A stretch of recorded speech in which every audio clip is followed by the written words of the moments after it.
What if the hardest stretch of your life wasn't a punishment, but a preparation? That's not a comforting platitude. It's actually a question worth sitting with because there's something unusual about how major life changes tend to happen. They don't arrive cleanly. They don't come with warning signs that are easy to read. They come dressed up as exhaustion, as confusion, as the creeping feeling that something is fundamentally wrong with you or your life. And by the time the shift actually happens, people look back and realize the signs were there the whole time. They just didn't look like signs. They look like rock bottom. So, if you've been in something that feels heavier than it should, longer than it should, stay with this. Because what we're about to go through might reframe what's actually happening to you right now. You're not imagining things, and you're not behind. There's something specific about this kind of season that's hard to put into words. It's not just hard, it's masters disorienting, like you're doing everything right, but nothing is moving, like you've lost access to something you used to have. That feeling at 2 a.m. where you quietly ask yourself whether things are actually going to change. That's real. And it's also, interestingly, one of the most commonly reported experiences among people who are right on the edge of something new. Here's the first sign. Sign number one. You feel tired in a way sleep doesn't fix. Not physically tired, though that's often there too. This is a deeper kind of fatigue, the kind where you wake up already worn out, where even small decisions feel like they cost something. Most people assume this means something is broken, and it's understandable why. We're taught that energy is a reflection of health, that if you're exhausted, something needs to be fixed. But there's a different explanation worth considering. When something in your life is genuinely ending, a belief system, an identity, a chapter, the process of letting go takes real energy. You're not just tired because you're struggling. You may be tired because something that no longer belongs in your life is finally being released. And that process has a weight to it. The exhaustion isn't proof you're failing. It may be proof something is finishing. Sign number two. Old things stop working, and you're not sure why habits that used to ground you start feeling hollow. Friendships that once felt easy now require more effort than they return. Routines you built your whole life around suddenly feel like they belong to someone else. And the disorienting part isn't that things have changed, it's that you can't always point to a reason why. Nothing dramatic happened. Things just stopped fitting. This is actually a well-documented feature of major personal transitions.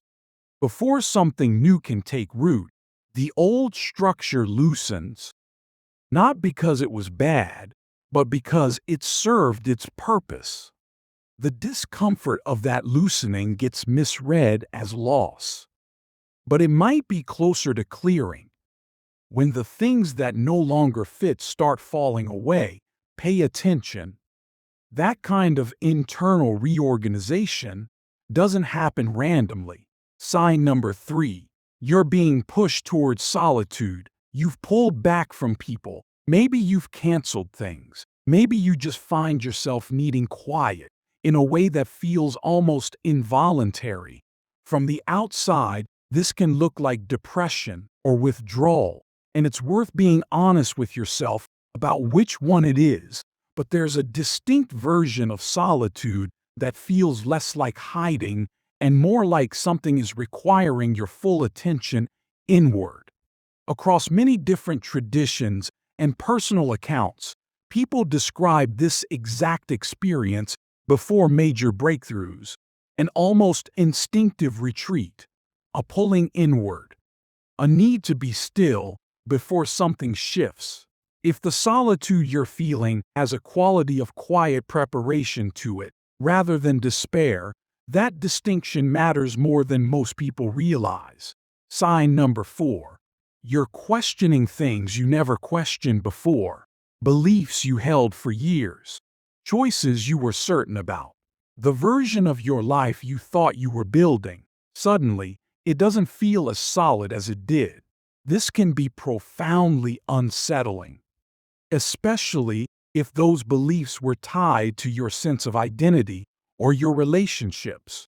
When the ground shifts underneath things you thought were permanent, the natural response is to feel like something has gone wrong. But questioning isn't the same as losing. Sometimes, it's the first step in building something more honest. The things that survive real examination tend to be the things worth keeping. And the things that don't, maybe they were never as solid as they seemed. The deconstruction phase feels like collapse from the inside.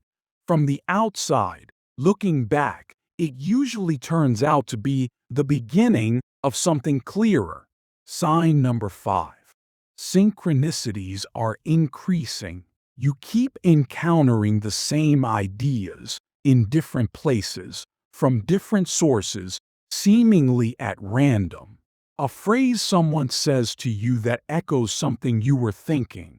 A book that falls into your hands at exactly the moment you needed it. Patterns that repeat just often enough that you notice. Most people quietly dismiss these as coincidences and move on. And maybe they are. But it's worth noticing what those repeated ideas are pointing toward. Because often, they're circling a question you haven't fully answered yet, or a direction you haven't quite committed to. When the same thing keeps appearing from multiple angles at once, it's worth asking, what is this trying to get my attention toward? Sign number 6. You stop feeling the need to force everything. Something begins to change in the way you move through your life. Not because your circumstances have suddenly improved, but because the constant urge to control every outcome starts to lose its grip. For so long, you've been trying to make things happen, searching for answers, pushing harder whenever life felt stuck, believing that if you could just do a little more, think a little harder, or hold on a little tighter, something would finally change. But then, almost without noticing, that urgency begins to soften. Many people describe reaching a point where they stop trying to force every door open, not because they've given up, but because they sense that not everything can be rushed. Some spiritual traditions see this as a quiet turning point, when trust begins to replace constant struggle, and space is finally created for something new to emerge. It's a subtle shift, but an important one, because more often than not, it's only after this inner release that life begins moving again, in ways that effort alone never could. Sign number 7. You've started grieving things you haven't lost yet. This one is specific, and if you recognize it, you'll know exactly what's being described. There's a kind of grief that shows up before endings that haven't fully arrived.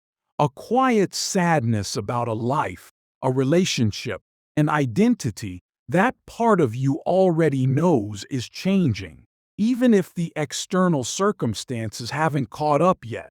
And it's confusing because you can't fully explain what you're mourning. Nothing is officially gone, but something in you is already saying goodbye. This anticipatory grief is real, and it's not a malfunction. It's your interior life processing something that your circumstances haven't named yet. The people who recognize this sign later describe it as the moment they knew, even before anything had visibly changed, that they were already on the other side of something. Sign number 8. You feel both closer to giving up and closer to a breakthrough than ever before. This is the hardest sign to write about because the two things sound contradictory. But if you've ever been in a genuinely transformative season, you know that they're not. There's a point, right before something shifts, where both things are true simultaneously, where the exhaustion is at its peak, where the uncertainty is loudest, where giving up feels genuinely rational, and yet underneath that, some small stubborn part of you is still oriented forward, still watching, still, in some strange way, expectant. That coexistence of near collapse and near breakthrough is not a sign of confusion. It may be the most honest signal of all that you're at the edge of something. The final stretch of a difficult season is almost never comfortable, but it is, usually, the final stretch. We started with a question: what if the hardest stretch of your life wasn't a punishment, but a preparation? Most people can't answer that in the middle of it, and they're not supposed to. The meaning of a difficult season is almost never visible from inside it. That's not a flaw in the experience, it may be exactly the point. What tends to be true looking back is that the seasons that required the most were the ones that produced the most. Not always in obvious ways, not always on a timeline that made sense at the time, but the pressure was rarely random.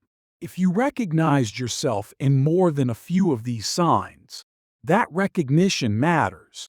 Not because it guarantees anything, but because awareness changes the quality of what you're moving through. When you can look at your exhaustion and your confusion and your grief and ask, what if this is a signal, not a sentence? Something in the experience shifts. It doesn't get easier immediately, but it gets different. And different, when you've been stuck in the same painful season for a long time, is often the first thing that needed to happen. Whatever you're in the middle of right now, you haven't been abandoned by your own story. You may simply be in the part that comes just before everything changes.